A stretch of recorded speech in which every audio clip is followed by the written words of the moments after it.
Bagi sebagian orang, nama Sofiyah binti Huyai masih terdengar asing dalam sejarah Islam.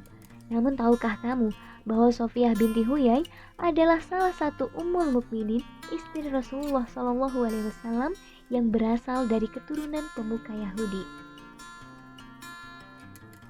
Ia dilahirkan 11 tahun sebelum Hijriah atau 2 tahun setelah kenabian Rasulullah SAW. Ibunya bernama Barrah binti Samuel dari Bani Quraisyah, sedangkan ayahnya bernama Huyai bin Akhtab, seorang pimpinan Yahudi terpandang dari kalangan Bani Nadir. Menurut Imam Ad-Dahabi dalam Syiar Al-Alam An-Nubala, Sofiyah seorang yang terpandang, orang yang cerdas, berasal dari keluarga terhormat, cantik rupawan dan taat ibadah. Al-Hafiz Abu Nu'aim juga mengatakan bahwa Sofiyah adalah orang yang bertakwa, bersih, dan matanya selalu basah karena menangis, memiliki jiwa yang jernih. Ibnu Katsir juga turut menuturkan bahwa Sofiyah adalah seseorang yang sangat menonjol dalam ibadah, kezuhudan, kebaikan, dan sedekah. Ia juga merupakan istri dari Rasulullah yang sangat tulus dan penuh kejujuran. Selepas kepergian Rasulullah, ia semakin menunjukkan ketakwaan kepada Allah Subhanahu wa Ta'ala hingga ajal menjemputnya pada tahun 50 Hijriah atau sekitar 40 tahun setelah Rasulullah wafat. Sejak kecil, Sofiyah menyukai ilmu pengetahuan dan rajin mempelajari sejarah dan kepercayaan bangsanya.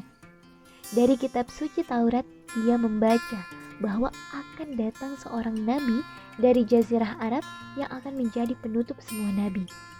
Pikirannya tercurah pada masalah kenabian ini, terutama ketika Rasulullah SAW muncul di Mekah.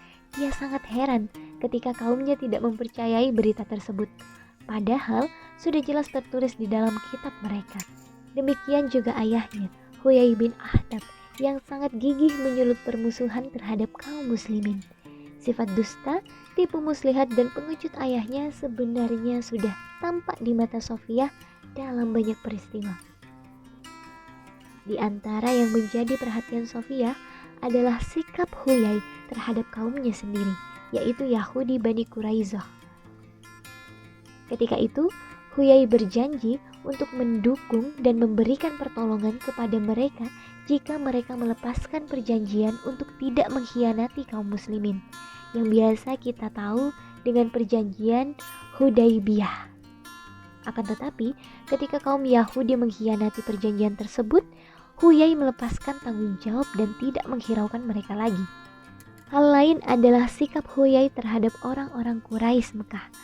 Huyai pergi ke Mekah untuk menghasut kaum Quraisy agar memerangi kaum muslimin, dan mereka menyuruhnya mengakui bahwa agama mereka, agama Quraisy, lebih mulia daripada agama Muhammad, dan Tuhan mereka lebih baik daripada Tuhan Muhammad.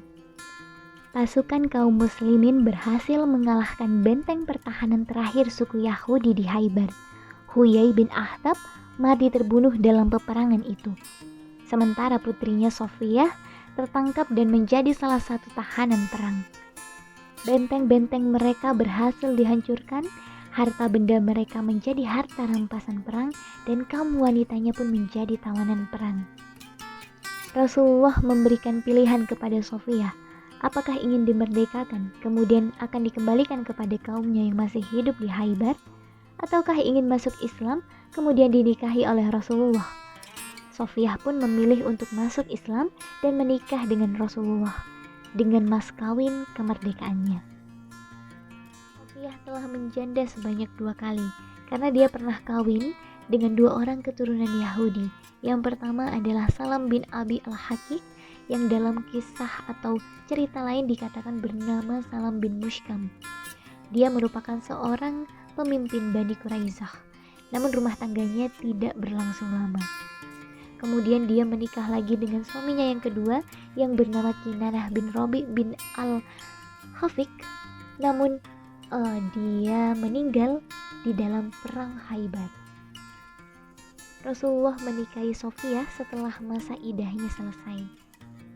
Dari hikmah cerita pernikahan ini sebenarnya dapat kita simpulkan bahwa menikahi Sofiyah itu adalah upaya Rasul untuk menghapus perbudakan secara perlahan.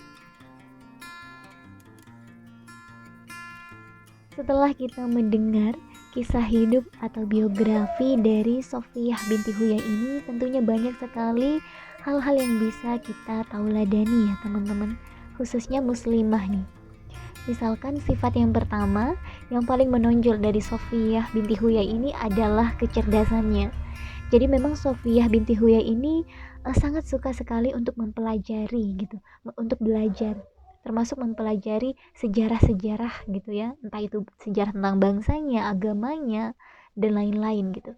Sehingga itulah yang membuat Sofiyah binti Huyai ini akhirnya pintar menganalisis gitu.